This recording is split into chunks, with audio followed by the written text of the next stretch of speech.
Hello बच्चों, कैसे हो? बच्चों, आज हम हिंदी रीडर की शुरुआत करेंगे। हिंदी रीडर में आपके दो भाग होते हैं, गद्य और पद्य। गद्य भाग में नाटक, उपन्यास, कहानियाँ आदि आते हैं और पद्य भाग में कविताएं हैं, दोहे, सोरठा, पद आदि आते हैं। तो हिंदी रीडर का पहला चैप्टर है आपका सूरदास। तो आज हम सूरदास जी के बारे में पढ़ेंगे। कोई भी कवि हो या लेखक हो तो सबसे पहले हम चैप्टर में शुरुआत उसके जीवन परिचय से करते हैं, यानी उसके जो भी कवि है या लेखक है उसके जीवन के बारे में पढ़ते हैं। तो आज हम सूरदास जी के बारे में पढ़ेंगे। यहाँ सबसे पहले शुरुआत हम उनके जीवन परिचय से करते हैं। सूरदास जी का जन्म संवत 1540 में हुआ था और निधन 1620 ईस्वी में हुआ था। कृष्ण भक्त कवि सूरदास का जन्म संवत 1540 में हुआ था। इनका जन्म स्थान आगरा और मथुरा के बीच स्थित रौनकता गांव माना जाता है। कुछ विद्वान दिल्ली के निकट सिही ग्राम को इनकी जन्मस्थली मानते हैं, यानी इनके जन्म के स्थान के बारे में अलग अलग विद्वानों के अलग अलग मत हैं। कुछ विद्वान तो इनका जन्म स्थान रौनकता गांव मानते हैं और कुछ विद्वान इनका जन्म स्थान सिही ग्राम को मानते हैं। इनके पिता का नाम रामदास बताया जाता है। वार्ता साहित्य और भक्तमाल के आधार पर ये सारस्वत ब्राह्मण कहे गए, परंतु साहित्य लहरी में एक पद है जिससे ये पृथ्वीराज के अमात्य तथा राजकवि चंद्रवरदाई के वंशज ब्रह्म भट्ट मालूम होते हैं। इस पद से बहुत सी बातें ज्ञात होती हैं। इसी पद के आधार पर कहा जाता है कि ये नेत्रहीन होने के कारण एक अंधकूप में गिर पड़े थे। अंधकूप मतलब गहरे कुएं में गिर गए थे। 6 दिन वहाँ पड़े रहने के बाद भगवान श्री कृष्ण ने इन्हें दर्शन दिए और सनेत्र कर दिया, यानी 6 दिन तक उस कुएं में पड़े रहे तो भगवान श्री कृष्ण ने इन्हें दर्शन दिए और जो अंधे थे, इनके जो नेत्र नहीं थे, वो नेत्र इन्हें वापस प्रदान कर दिए। ठीक है। इस पर सूरदास ने कहा कि प्रभु, जिन नेत्रों से आपके दर्शन हुए, अब उनसे मैं सांसारिक पापों को नहीं देखना चाहता।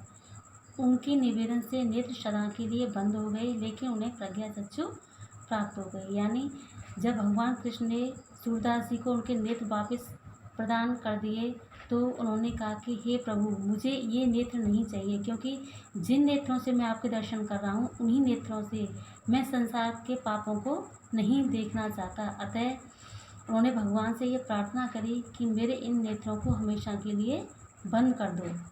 तो भगवान ने ऐसा ही किया और उनके प्रज्ञा चक्षु का मतलब होता है उनके ज्ञान रूपी जो नेत्र थे, जो अंदर का ज्ञान था वो खुल गया, यानी अंदर के जो नेत्र ज्ञान रूपी नेत्र थे वो हमेशा के लिए खुल गए।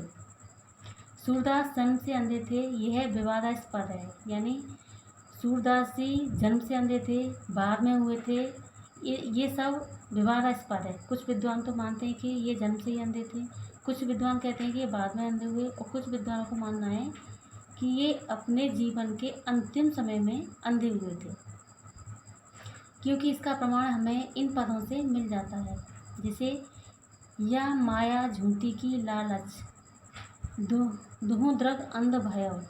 इसे ये जो पद दे रखा है, इससे तो ये मालूम होता है कि सूरदास जी ये संसार रूपी लालच रूपी जो संसार है, संसार में जो पाप रूपी जो संसार है, इसको देखना नहीं चाहते थे। अतः भगवान कृष्ण से प्रार्थना करके स्वयं ये अंधे होने का उनसे अंधे होने की प्रार्थना करी थी। आचार्य वल्लभ ने अपने सिद्धांतों में सूरदास को दीक्षित किया।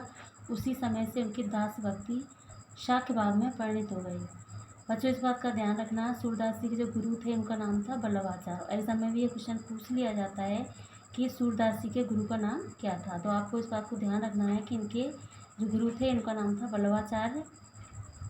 वल्लभाचार्य ने जब इन्हें दीक्षित किया तो उसमें से उनके दास भक्ति, यानी जो सूरदास जी थे, कृष्ण भगवान के प्रति उनकी जो भक्ति थी वो दास्य भाव की थी, यानी स्वयं को भगवान कृष्ण का दास समझते थे। लेकिन वल्लभाचार्य से दीक्षित होने के बाद, उनको गुरु मानने के बाद, उनकी जो भक्ति थी दास्य भाव की, वो सख्य का मतलब होता है मित्र भाव में परिणित हो गई। अपने गुरु वल्लभाचार्य की आज्ञा अनुसार इन्होंने ईश्वर की कथा को भाषा में परिणत करने का कार्य प्रारंभ कर दिया। सूरदास की उपलब्ध रचनाएं 3 हैं, सूरसागर, साहित्य लहरी और सूर सारावली। बच्चों, आपको ये सूरदास जी की 3 रचनाएं हैं, इनको ध्यान रखना है। पहली रचना इनकी जो सबसे फेमस है, सबसे प्रसिद्ध है, वो है सूरसागर। दूसरी है साहित्य लहरी और तीसरी है सूर सारावली। तो तीनों रचनाओं को ध्यान रखना है और नोटबुक में नोट कर लेना है, याद करना है। सूरसागर इनका प्रामाणिक अति उत्तम एवं श्रेष्ठ काव्य ग्रंथ है। यानी ये तीनों रचनाओं में जो सूरसागर जो पहला ग्रंथ है वो सबसे श्रेष्ठ है और अति उत्तम है, जो इनकी कीर्ति को अच्छे रखने के लिए प्राप्त है। अच्छे का मतलब होता है जो कभी नष्ट न हो। तो सूरदास जी की जो कीर्ति है, यश है, वो कभी नष्ट न हो, यानी हमेशा के लिए जगमगाए, इसके लिए सूरसागर ही इनकी कृति मुख्य है। सूरदास ने ब्रज भाषा का प्रयोग किया है। इनके पूर्ववर्ती का मतलब होता है इनके पहले जो जितने भी कवि हुए, किसी भी कवि की भाषा में काव्य छटा न तो इतनी साहित्यिक थी और ना ही इतनी सौंदर्यपूर्ण। ठीक है, तो ये आपका कवि परिचय हो गया। बच्चों इस बात का ध्यान रखना है, इसमें जो मेन पॉइंट होते हैं वो हैं, जैसे आपने 9th क्लास में भी पढ़े हैं कि सूरदास जी का जन्म स्थान, उनका निधन, ये संमत हैं, सन है, ये आपको ध्यान रखने हैं। इनके माता पिता का नाम और इनकी जो कृतियाँ हैं ये आपको नोटबुक में नोट कर लेनी है, इनको याद रखना है। अब आता है आपका पाठ परिचय। पाठ परिचय का मतलब होता है कि कोई भी लेखक हो, कवि हो, वो उस चैप्टर में क्या कहना चाह रहा है उसके बारे में बताया जाता है। तो उसमें प्रस्तावित पद में, पहले पद में, जैसे 4 पद हैं आपके इस चैप्टर में, जो पहला पद है उसमें कृष्ण और राधिका के प्रथम मिलन का वर्णन है।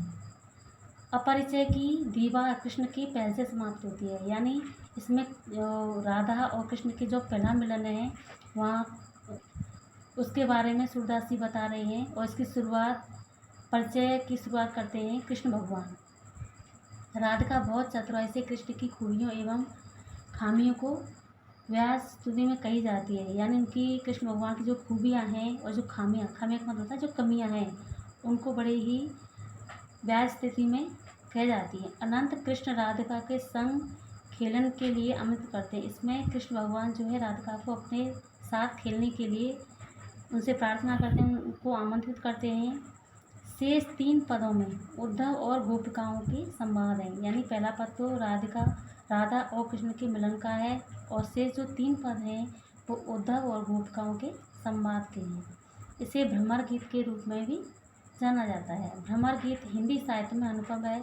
उद्धव निर्गुण ब्रह्म के प्रवक्ता के रूप में गोकुल आते हैं, यानी भगवान कृष्ण जब गोकुल को छोड़कर मथुरा चले जाते हैं तो गोपियाँ उनके विरह में बहुत दुखी होती हैं, तो वो उद्धव जी को अपना संदेश वाहक के रूप में गोपियों को समझाने के लिए भेजते हैं और उन्हें निर्गुण भक्ति का संदेश देने के लिए भेजते हैं। परंतु कृष्ण के समूह में डूबी गोपियों के विचार सुनकर उद्धव जी निरुत्तर हो जाते हैं। लेकिन जो गोपियां हैं वो भगवान कृष्ण के प्रेम में डूबी हुई हैं और उद्धव की जो निर्गुण भक्ति का जो संदेश है उनका कोई असर नहीं होता है। वो तो केवल कृष्ण से प्रेम करती हैं। गोपियों के उपालम का मतलब था उल्हाना। जो गोपियां हैं वो उद्धव जी को उल्हाना दे रही हैं कि किस तरह से उनके जो स्वामी हैं, उनके जो कृष्ण हैं, वो उन्हें किस तरह से दुख में विरह में छोड़ गए। विदग्धता का मतलब होता है विरह, अलग होना, और करुणा से भरे हुए हैं। गोपियों के व्यंग बाणों से उद्धव का हृदय छन्नी हो जाता है। जब उद्धव हैं, जब गोपियों के दुख को, करुणा को देखते हैं, सुनते हैं, तो वो भी ब्रह्म ज्ञान को भूल जाते हैं और कृष्ण के प्रति जो गोपियों का प्रेम है उससे उनका जो हृदय वो छलनी हो जाता है, बहुत दुखी होते हैं वो, और वे इसमें कृष्णमय हो जाते हैं और कृष्ण की भक्ति में लीन हो जाते हैं।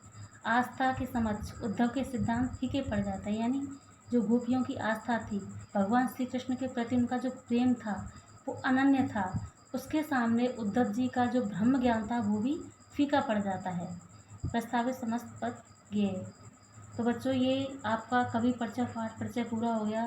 कल मैं आपको इस चैप्टर के जो पद हैं उनकी व्याख्या यानी हिंदी अनुवाद में आपको कल कराऊँ।